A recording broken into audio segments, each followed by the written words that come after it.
Normally, an election on an Arctic island home to less than 60,000 people wouldn't get too much press attention here in America.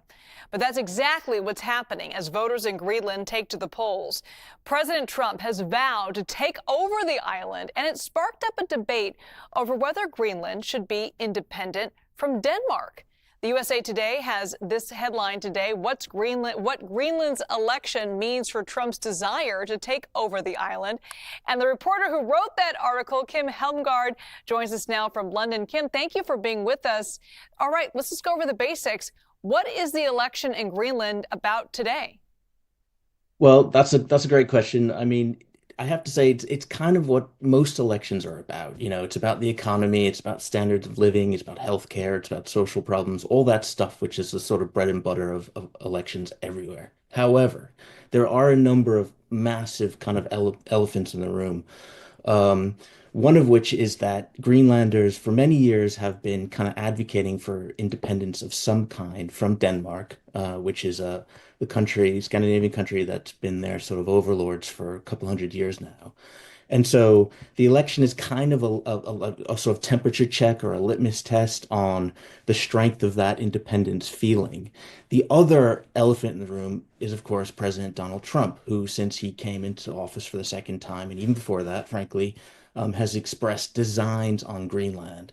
And so normally people sort of internationally don't pay a lot of attention to elections in Greenland, but this time it's kind of, as one of the main newspaper editors there put it recently, it's kind of been put on steroids because of Trump's interest in absorbing Greenland into the United States.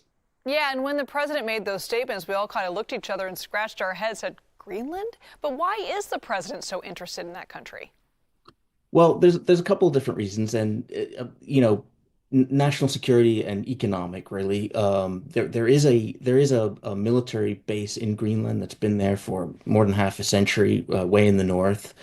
And the Trump administration essentially feels that it needs more of a presence in Greenland for U.S. missile defense, for early warning systems, for space surveillance.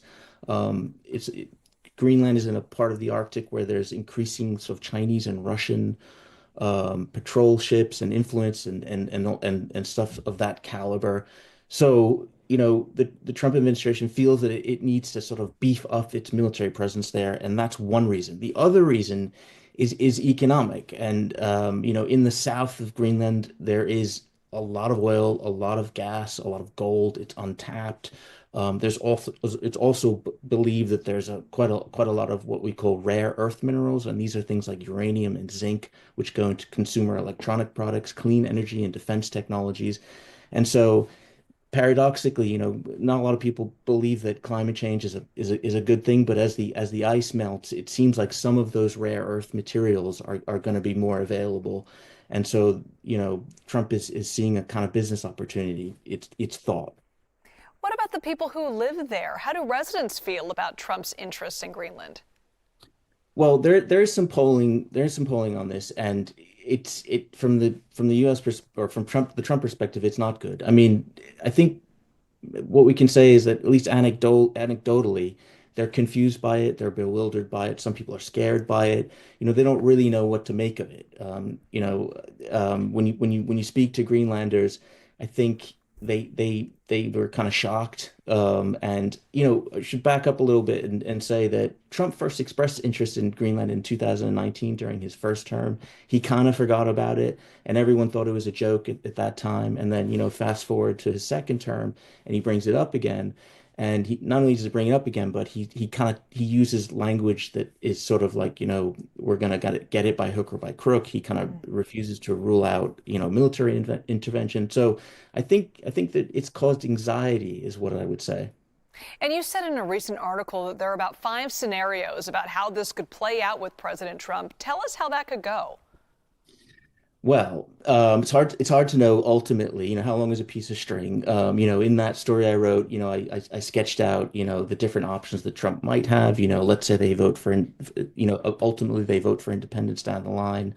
and they asked to join Greenland. That's one scenario. Another is that Trump could try to buy Greenland, although of course there aren't many good options or not a lot of precedent in the last 100 years for one country trying to buy another territory.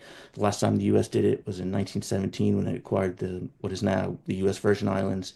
He could, as a lot of your audience will be aware, with the ongoing kind of tariff stuff to do with Canada and Mexico and China at the minute, he could try to squeeze it economically. Greenland is part of Denmark, which makes it part of the EU.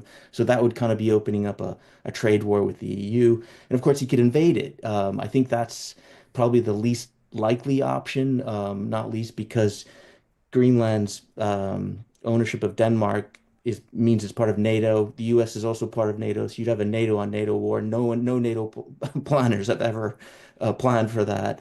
And then, the last scenario is maybe just that he loses interest. I mean, I will say that the kind of political scientists in Denmark who study this issue, the most closely expect that within the next 10 years, Greenland will probably become independent, but whether it chooses to sort of throw in its lot with the US or Greenland is just really hard to say. Hjelmgaard with USA Today, thank you so much for being with us.